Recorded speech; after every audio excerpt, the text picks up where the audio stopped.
And welcome in to Evan Pierce of the Vol Bros. Happy to join you, Evan. Thank you so much for joining the show. How you doing today?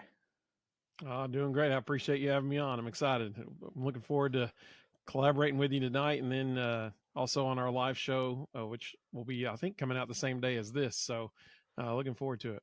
Yeah, absolutely. As Evan mentioned, and I talked about at the top of this, I am going to be going on their channel later tonight to talk about the Alabama Tennessee game. Obviously, third Saturday in October, the cigar game, whatever you want to call it. This is one of the oldest rivalries in the books. I thought it was kind of funny to me for the Alabama fans that heard our offensive coordinator that didn't realize this was as big a rivalry because he thought Georgia was a big rivalry, and everyone was like, "What are you talking about?" But that's West Coast guys coming to coach for us. It is what it is. But Yeah, thank this you so is the much. reason these two schools. This is the reason the SEC was formed. So, kind of a big deal. Yeah, Paul Bryant used to say, he used to talk about the Cal College on the other side of the state, but the team he wanted to beat no more than any was Tennessee, right? Like at the end of the day, this was the rivalry that most people kind of pit against each other. And as you said, I mean, it's the reason why the Southeastern Conference, is and has been for so long. The history of these programs, long before Georgia became what Georgia is today, it was Alabama and Tennessee, right? That was your two programs Absolutely. in this or in this conference.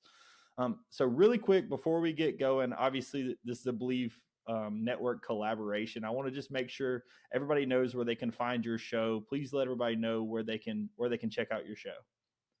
Yeah, you can find us on YouTube, Twitter, or the artist formerly known as Twitter, X, and Facebook and Instagram, all at the same handle at the Vol Bros. Sounds just spelled just like it sounds, the Vol Bros.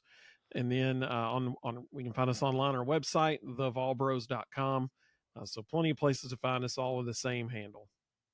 Thank you so much for letting everybody know. And I will let you guys know they have an awesome website. I actually had to get some pointers for them. I haven't announced it, but I'm building out my own website for my site as well. And I have taken some pointers for what they have done. I really like what they've done over on that aspect. But I let's get appreciate into it.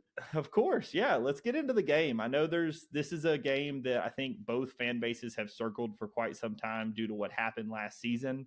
Obviously, there are quite different players in this one, namely at the quarterback position. Tennessee thought they were going to have the same quarterback coming into the season, and now Joey Aguilar kind of steps in.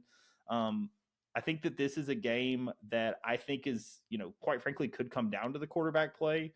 Although I don't know if you follow Brooks Austin, the film network guy, or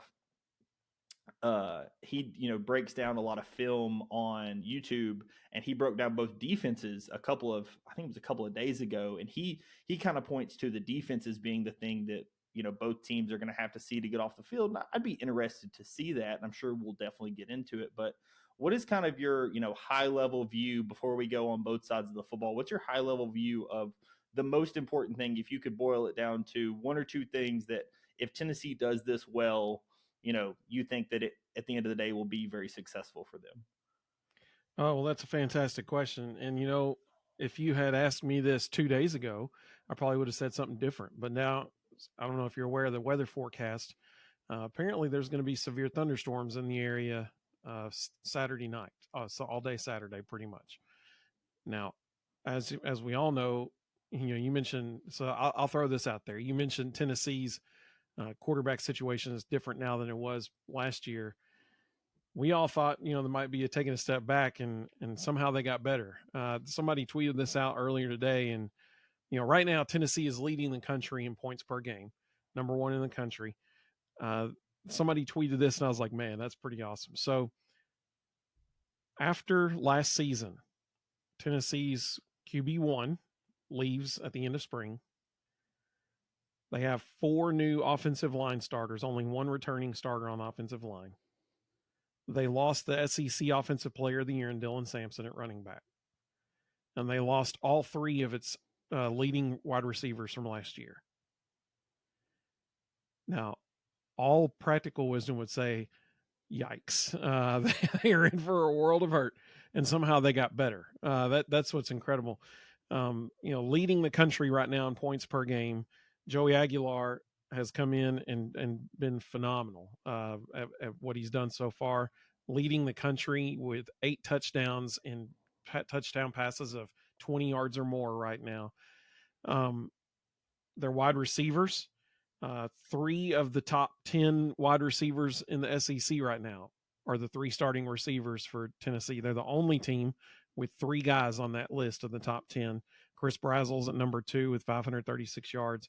Braylon Staley's number 5 with 431 yards, and Mike Matthews is at number 7 with 416 yards. So they have had tremendous success through the air. And with the rain coming in the way it's supposed to, that really changes things. My first initial thought would be this is going to be a very high scoring game because I don't think either defense is going to be able to stop the other offense. Now with the rain coming in, that's it could potentially make both teams one dimensional. And then who can run the ball better? Jam Miller's, is he going to play? Is he not going to play? There's reports today that he's going to play. I can't imagine a dude having a concussion 7 days later being back on the field. But Tennessee, Deshaun Bishop, their number 1 running back, goes down with a minor injury at the end of the game last week. But Tennessee has been fortunate in that all 3 dudes they have back there, Deshaun Bishop, Peyton Lewis, and Star Thomas, are all 3 fantastic running backs. And people really overlooked them before the season. But they're a big part of the reason why, they're putting up almost 50 points a game right now. So will the rain make both teams one-dimensional? Potentially. That would probably benefit Alabama more than it would Tennessee. I think home field advantage is going to be a huge deal for Alabama. But if there's a 30-minute weather delay, every 20 minutes, and it's 11:30 or midnight, and the game is in the third quarter, like how many folks are going to keep hanging around? Eventually going to be like, forget it, we're just going to head home. I don't know. So I think the weather is actually going to have a bigger impact on this game than what we're considering, if it really is going to be what the forecast is calling for of thunderstorms. And like the state of Mississippi, good grief, they're apparently supposed to just get slammed Saturday, and then it's going to stretch over in Alabama and the other side of Mississippi. And so I don't know, we'll see. So whoever can hold on to the ball, that's number 1. Wet football, whoever can hold on to it, and then whoever can get off the field on third down. I mean, those are the 2 things. Can you hold on to the ball, and can you get off the field on third down? If either team can get off the field on third down, they're automatically going to have a leg up on the other.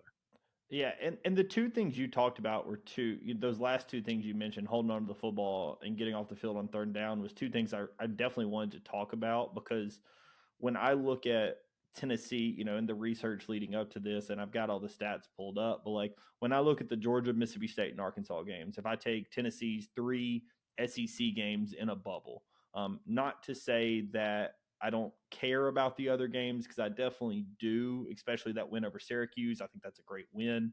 But running it up on East Tennessee State, right? Like I'm not as concerned about that, or UAB. UAB's atrocious. Like I'm not too concerned about those. So when I look at those Tennessee SEC games kind of in a bubble, the things that jump out at me is kind of 3 things: third downs, turnovers, and penalties. And one of those is a question mark across the entire league, and we don't want to spend an entire show talking about how bad the referees have been. Our fans over in West Georgia, formerly known as Auburn, can talk all about that, right? Like we can leave that up to them. At the end of the day, both coaching staffs have in their history had issues with penalties.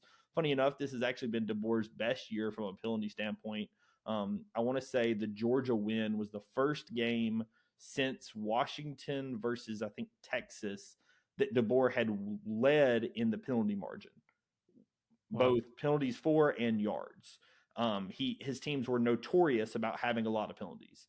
This year, they've actually done a little better at it. I wouldn't say that they're great at it, but that is something that has plagued Tennessee this year, in those 3 SEC games. Now, you can argue whether those are rightfully called or wrongfully called, and that's not for this show, right? Like, at the end of the day, there's going to be issues on the officiating front, and you just kind of have to play with it. That's my personal stance on officiating. It's bad all the time, no matter the sport. You wish it was better. until we get Agreed. robots. There's not a whole lot we can do about that, right? Like both teams are going to have to deal with that, no matter who's getting the better calls, right? But the two more important things I think are those third downs and turnovers you talked about. And the reason I think those are so important is when I look at Tennessee and what they have done historically under Josh Heupel is they play fast, and that's a good thing and a bad thing. It's a good thing because it can stress out the opponent's defense, but it's a bad thing because it can keep your defense on the field.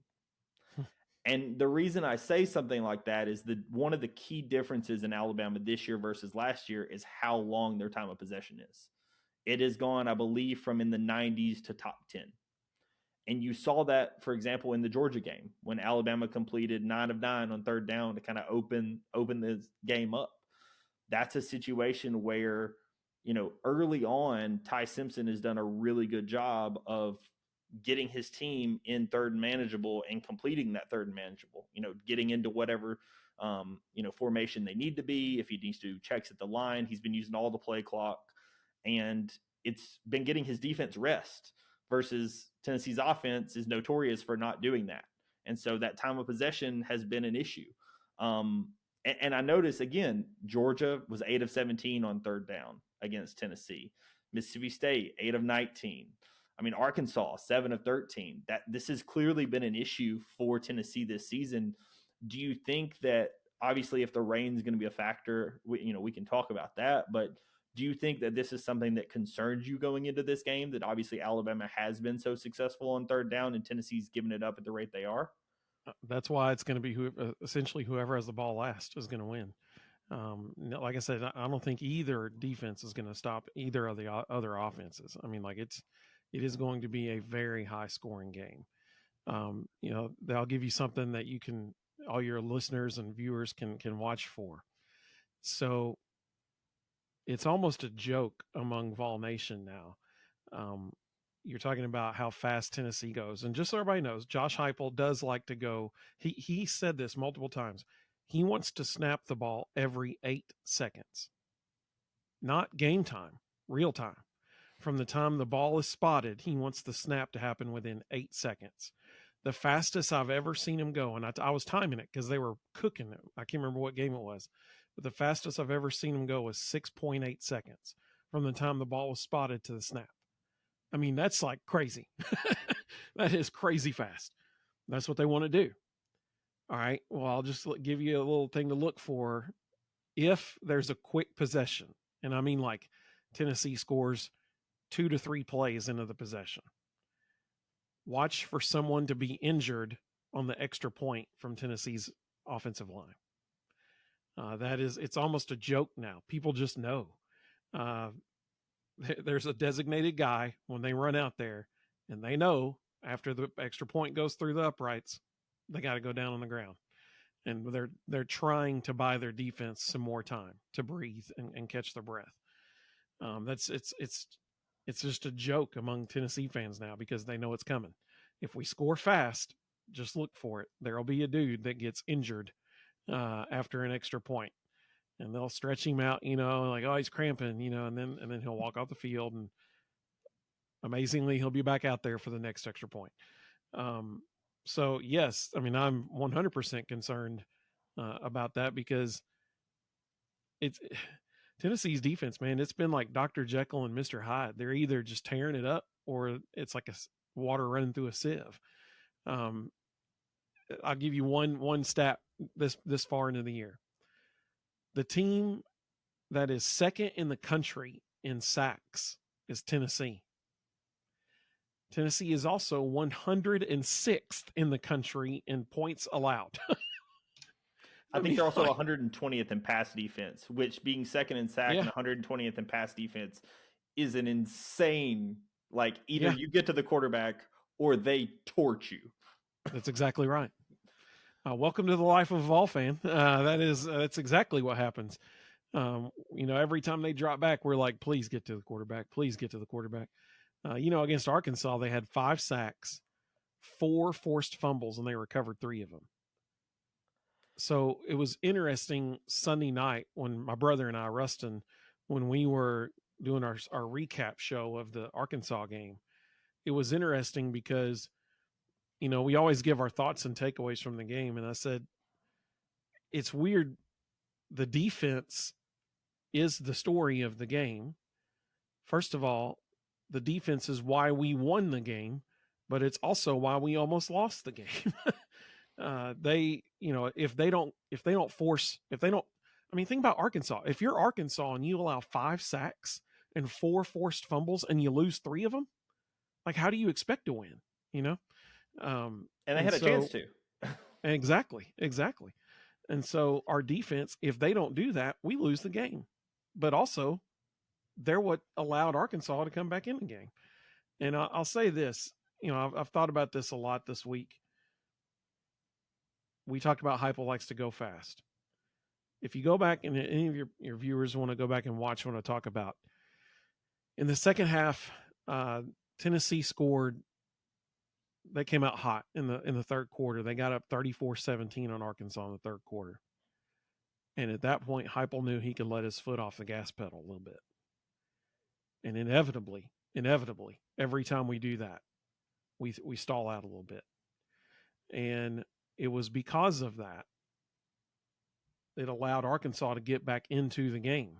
Like, our defense wasn't going to stop them. I mean, that's just our defense isn't going to stop Alabama's offense. So if you like high scoring games and you like a lot of points, tune in Saturday night because it's going to be the game for you.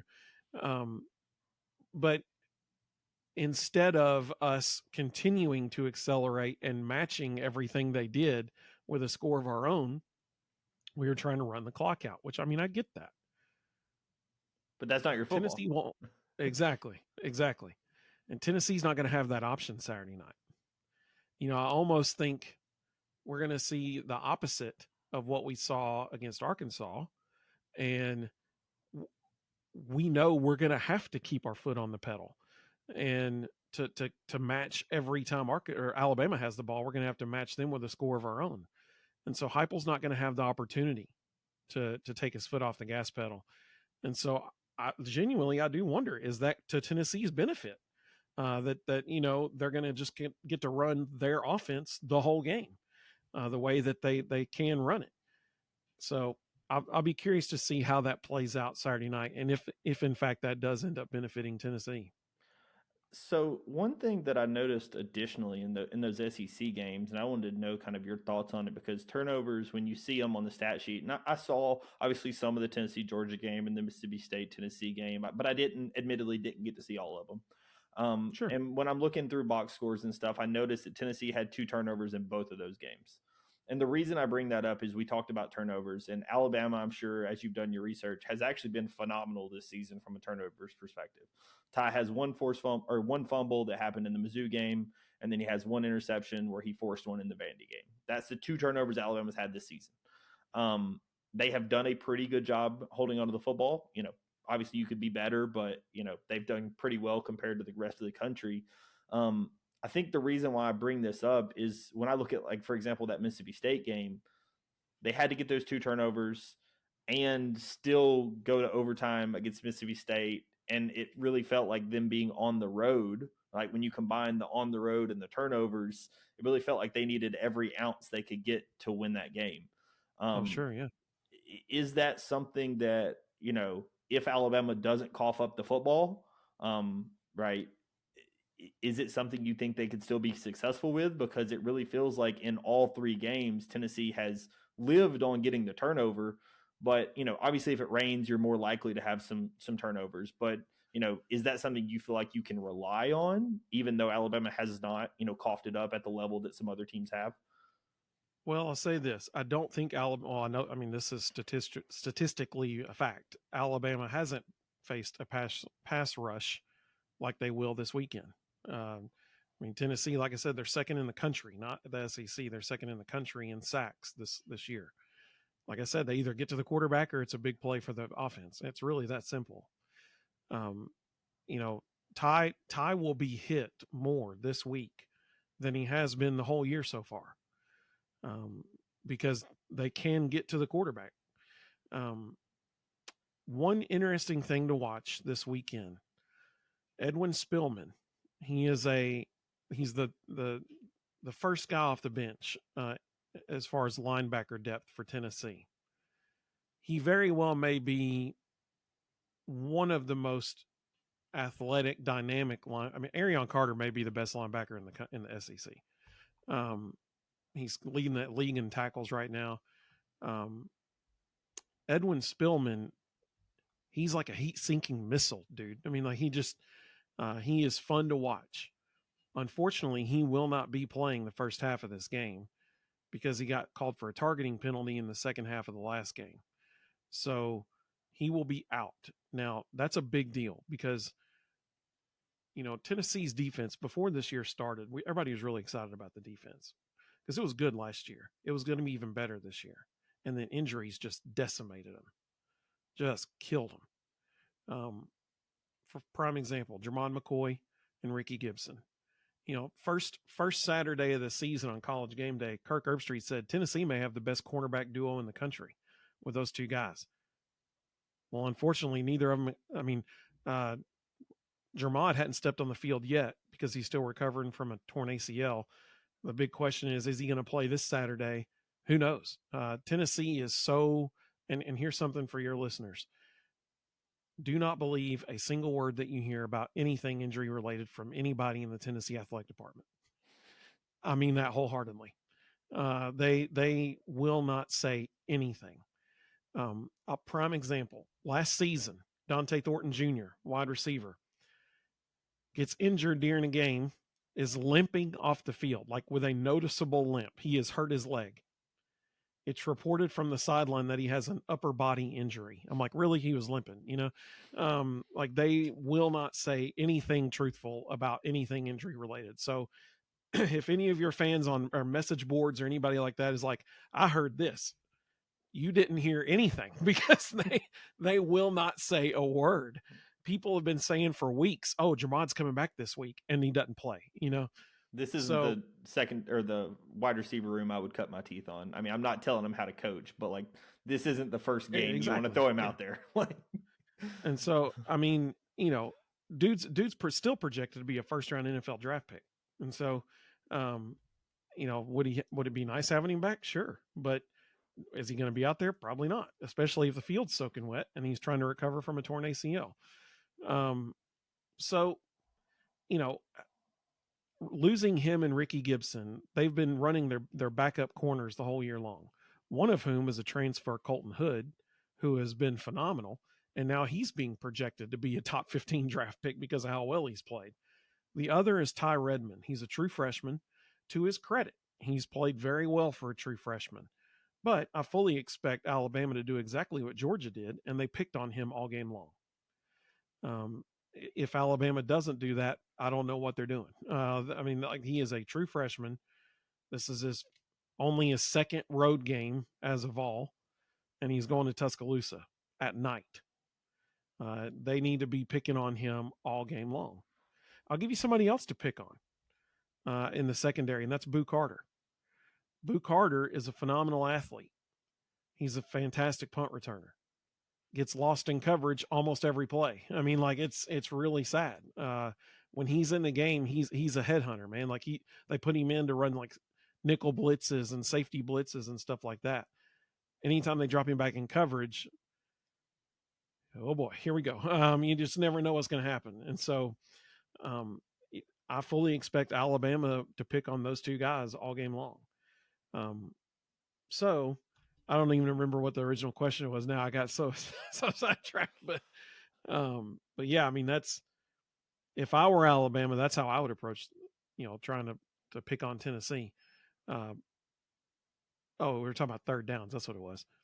So yeah, they're going to throw at them dudes on third downs. That's what they're going to do.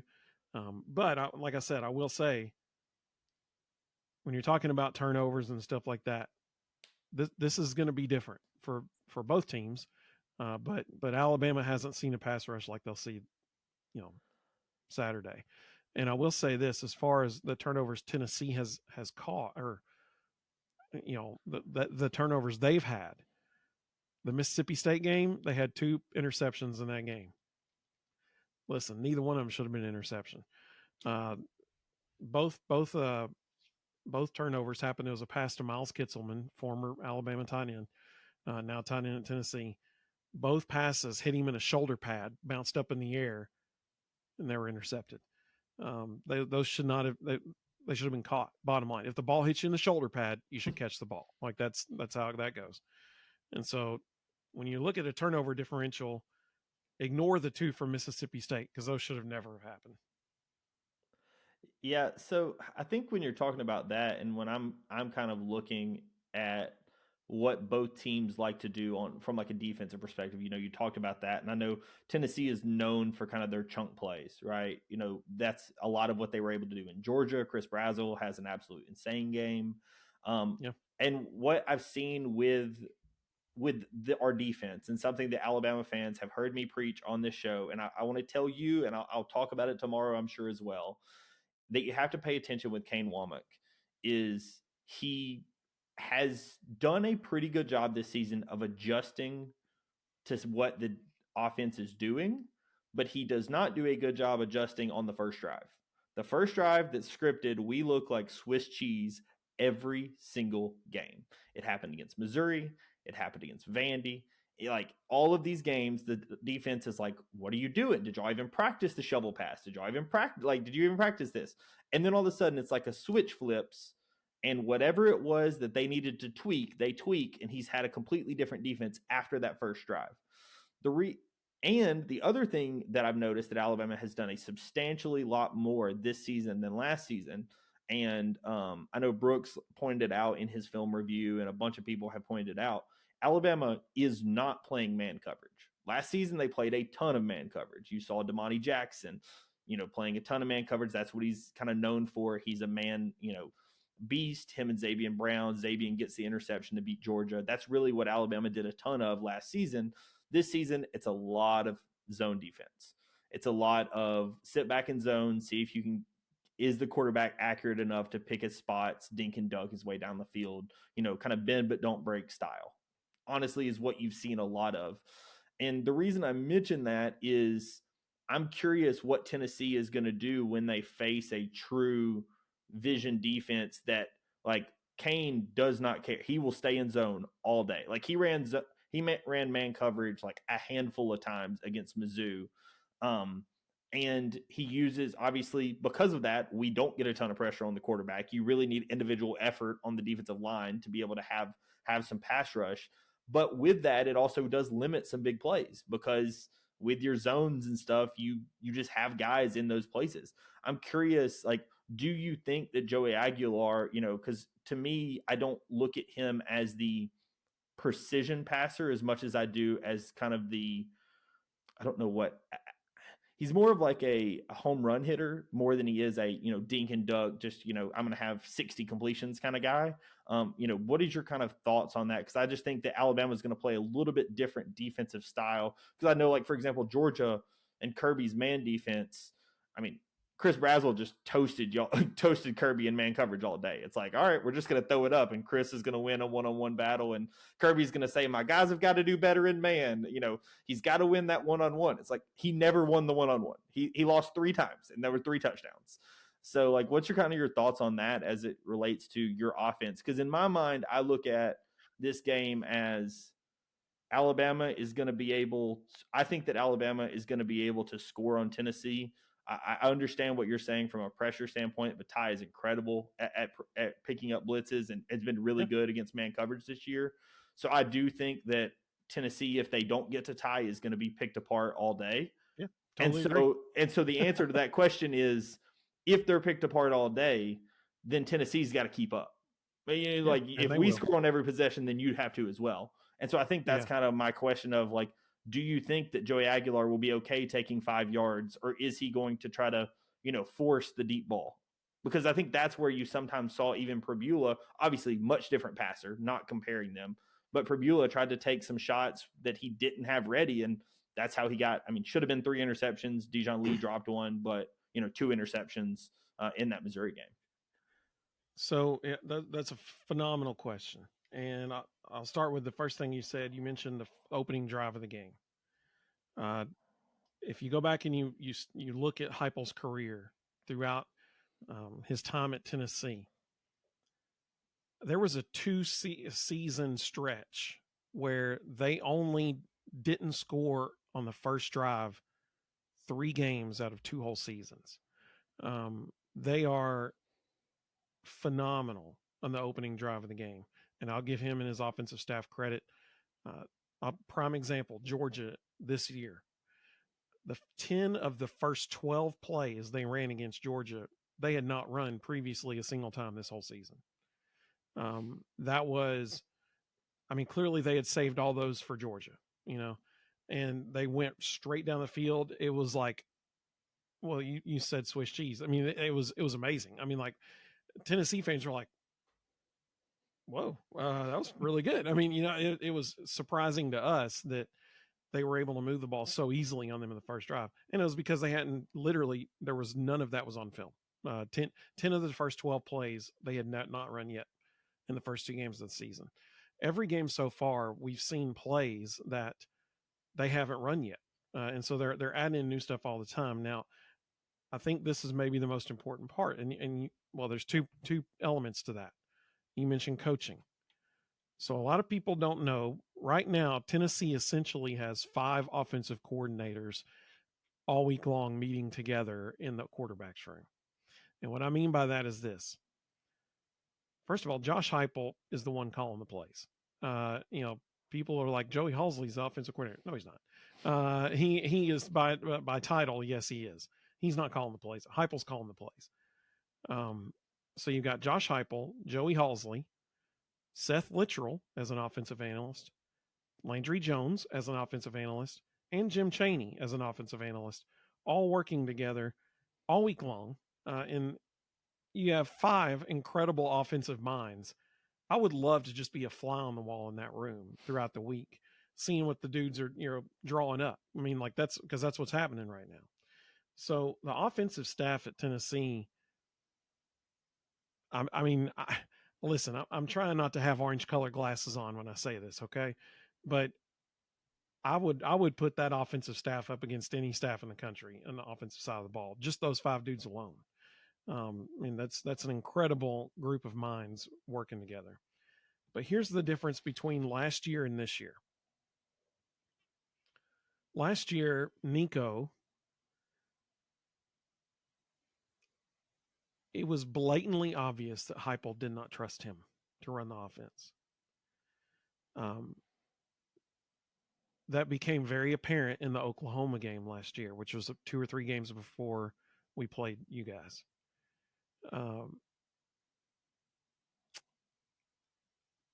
At one point after the game, actually, you could read Heupel's lips talking to Nico, and he told him, I knew our defense could handle this one, like trying to explain why he kept having to hand the ball off, over and over and over.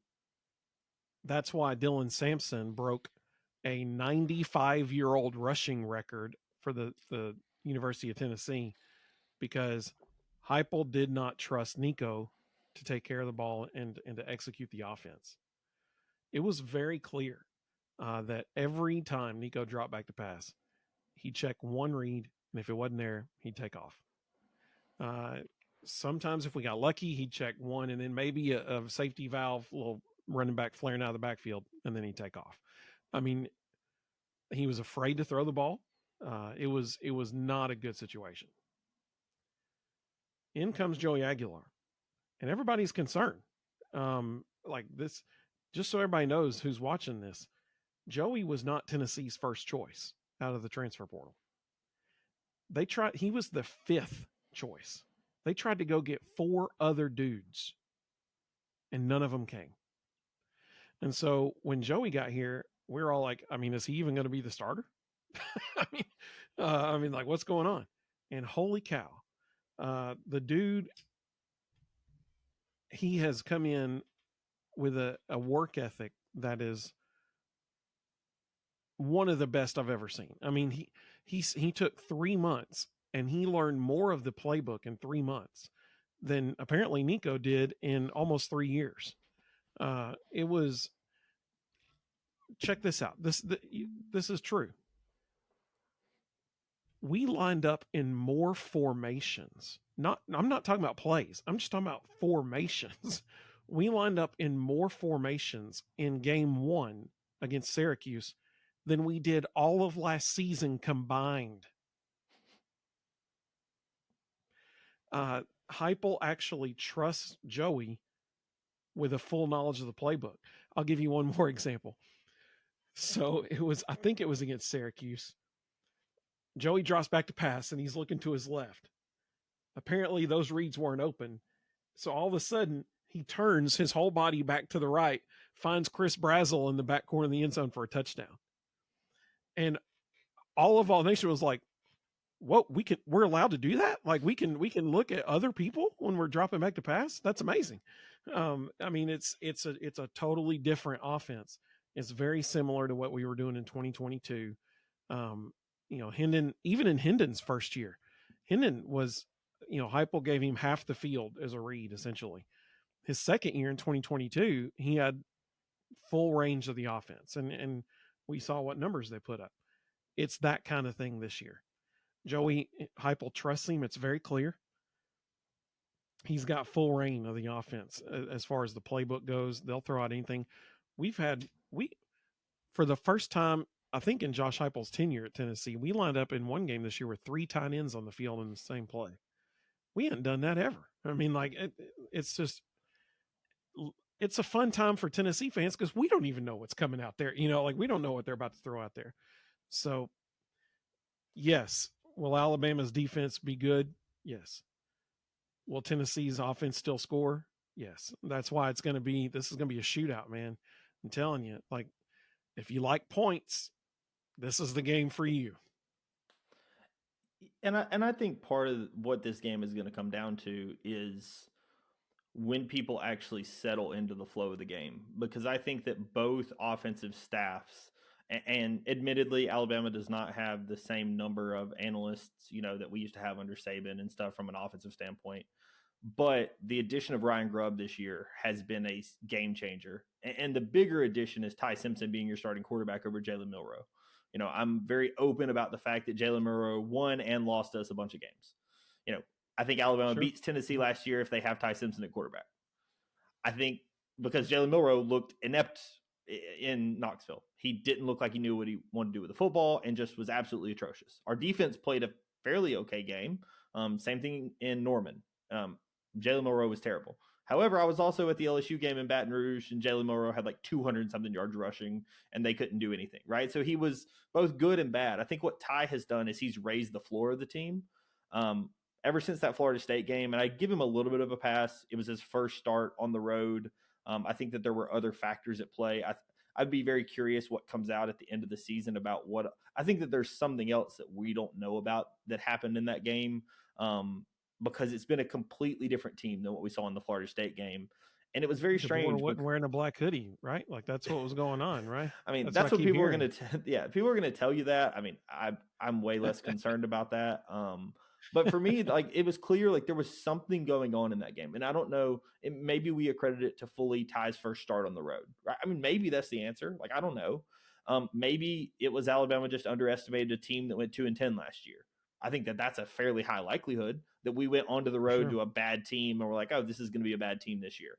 And they might actually end up being a bad team. Funny enough, they just were better than we thought they were going to be. They were a better bad team. And I think that the reason I mention these things is from an offensive standpoint, I think both teams are going to score early in this game, right? I would not shock me if we look up at the end of the first quarter and it's 14-14. Right? Easily, yeah, or more. Yeah. However, I think that eventually both defenses are going to settle in to some degree. And I think if it may be the first one to 2 or 3 stops, right? If you can get 2 or 3 total stops in the game, that's probably all it's going to take. Yeah, for sure. And I think that the reason that's going to matter is I think that what Alabama has done this season, right? I think that like I would expect if Tennessee gets the ball, they will go up, right? Like you said, they've scored all those. I've seen Alabama's defense. They're going to score. Like I'll just go ahead and tell you they're going to score. But I don't want to say don't worry about the score because the score is going to happen. Like know that like as a part of that, like that's where I think Kane Womack has honestly gotten a ton of hate on Twitter or, just on the sphere of, hey, you're giving up a ton of points. but his adjustments at halftime and, here recently, his adjustments after that first drive have been really, really good. Whether it's a formation thing or whatever, I think he's done a really good job. And so in my mind, I look at this game as, again, who can get 2 to 3 stops on defense? Like, who do you trust to be able to do that? I do think that Tennessee's offense is going to be really good. I think that but I think that Alabama knows that going into it. And I still look at this as, if I had to say if I had to say of the 4 units on the field, like offense, defense for both teams, because I think Tennessee will have an edge in special teams. You'll have a clearly better kicker than we do. Alabama does not want this to turn into a kicking battle. But if this turns into who has the better offense or defense, I think the clearly, in my opinion, worst unit on the field outside of the pass rush is Tennessee's defense. I don't think that in general, it concerns me how much they gave up to Mississippi State. It concerns me what they gave up to Arkansas. And I think that because of that, compared to what you've seen out of Ty Simpson, I think that this will become a situation of, and I also think the reason why Tennessee's defense has struggled is Tennessee's offense, right? Like those same things we talked about earlier. Holding on to the football for 3 minutes doesn't really help out your defense, right? Like they're going to, yeah. And so I think that's something that Alabama and Tennessee fans are going to have to watch in this game. Is it's going to come down to who has the ball last, absolutely. But I also think that any turnover in this game is going to count towards that 3 number that we talked about. Again, I think that 3 is kind of the magic number of defensive stops, whether that's turnovers, whether that's 4th down stops, whatever it is. And I think that this is going to be a game that really is going to be, like you said, it's going to be a huge offensive slugfest. I do think that the weather may play an impact, but I think that both teams are pretty sound in what they do offensively. That, like, even if the rain plays a factor, I think that both coaches are fairly stubborn and they're just going to do what works and not worry about it. Right? They're going to practice to the level that they have to. And unless this turns into an absolute hurricane game where nobody can slip and slide, like, they're going to play their level of offense and they're not going to worry about it. So I think that's kind of what my thoughts are. Want to let you give your final thoughts, and then we'll give some score predictions and we'll get out of here. Well, first of all, thanks for having me on. It's been a lot of fun. You want me to do my score prediction now, or you want me to? Because my thoughts now. Sure. Yeah. Let's go ahead and go score predictions. Well, before the season started, Rustin and I both picked Tennessee to go 9-3. We always do a season prediction show, and we both picked them to go 9-3. Prior to the season, we both said the 3 losses would be Georgia, Alabama, and Florida. That Florida one looks very different now. DJ Lagway was a problem in Neyland last year. We beat him in Neyland last year, but we haven't won in the swamp since 2003. So now part of that is because 3 guys named Derek Dooley, Butch Jones, and Jeremy Pruitt. But, those were the 3 games we said would be losses. Things have changed. We didn't think the offense was going to be as good as it was, and we thought the defense would be better than it was. And it's flip-flopped on us. So because of that, I think that this ends up being a 49-48 win for Bama. I think being on the road, I think that's the kind of game this is going to be. I do wonder how much the weather is going to impact it. Of course, they're saying this now, but tomorrow the forecast could be totally different, right? So, but as it stands right now, it's going to be a downpour and probably lightning delays every time. It'll be a situation where they have a lightning delay. Teams have to go off the field. Everybody clears stadium. 30 minutes goes by. Teams come back out, start warming up, that kind of thing. Fans come back out. 2 minutes later, another lightning. Oh, well, everybody get out. It's going to be one of those kind of things, unfortunately. And so that's going to be the X factor. How can teams react and respond to a very, very different environment than for both teams than what they're used to if there's constant lightning delays. So I'll be curious to see if the game actually ends on Saturday or if it ends in the wee hours of the morning on Sunday. But I would give a prediction of 49-48 Bama. Dang, you have this as a substantially higher scoring game. I think that it's going to be super high scoring, but I don't know that Alabama I think Alabama is going to try to keep Tennessee's defense on the field as long as possible. I think that this is going to almost be a milk clock from the start. So, I mean, do you want me to save my prediction for tomorrow for your show, or do you want me to just go ahead and tell you what No, go mine ahead. is? Yeah. Yeah. So my current prediction I actually have is 42-34, Alabama. I think that Tennessee is going to do a lot of really good things on defense. Like I said, I just keep going back to if I have to circle one unit on the field that scares me because of they seem to be, I follow some guys called the Solid Verbal. If you're a college football fan and you don't know who those guys are, I really recommend them. Dan had this comment about Tennessee that he felt it's a LRO game, a luck runs out. He kind of felt like at least in his opinion, he felt like it was a situation of he thought that the turnovers that you had to get against Arkansas and still, kind of what you talked about, right? Like having 3 turnovers, but only winning by 7 points, right? Like that's something, by 3 points. That's something that scared him.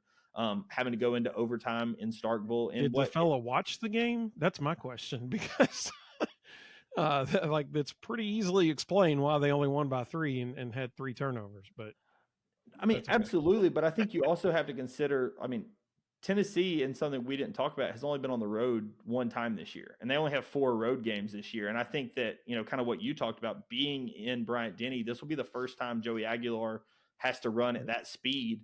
And I'm curious how Heupel is going to keep that speed up in the environment if the rain doesn't impact the crowd, right? Like, let's say if the rain impacts the crowd, then that's a whole different discussion. But if the crowd is what I assume a night game in Bryant-Denny will be, I think that the speed at which he's able to run, I don't know that it slows down, but I think that the communication between the two of them will be impacted. And when you have something like that, that's something that we've seen, obviously to a different degree because they don't run at the same speed, but that we saw from Georgia last year, right? Like the crowd in these big games in Bryant-Denny does impact the game, similar to being in Knoxville, right? When you're in Neyland Stadium, it's just a different environment. And I think that when you look at something like that, honestly, this being in Tuscaloosa is bigger reason as I have it the score that I do as the defense, right? Because I think that there's going to be some impact, and I don't know what the answer to that is, but I think there will be some impact of this game being in Tuscaloosa. Yeah, I agree. And I think that that's worth the win, right? Is it going to be my score? Is it going to be yours? Who knows? We're going to be watching the game, whether it's Sunday morning or Saturday night. Me and you are both going to be tuned in. We're going to see what happens. Yeah. As long as whichever team has 1 point, that's all that matters, right? Absolutely, yeah. And I live in Tuscaloosa, but I do not plan to be in attendance for this one, not because of the rain situation. I just don't feel like fighting everybody. But like I said, I really appreciate you coming on. I know we talked about it here up at the top, but please make sure to let everybody know where they can find you guys' show.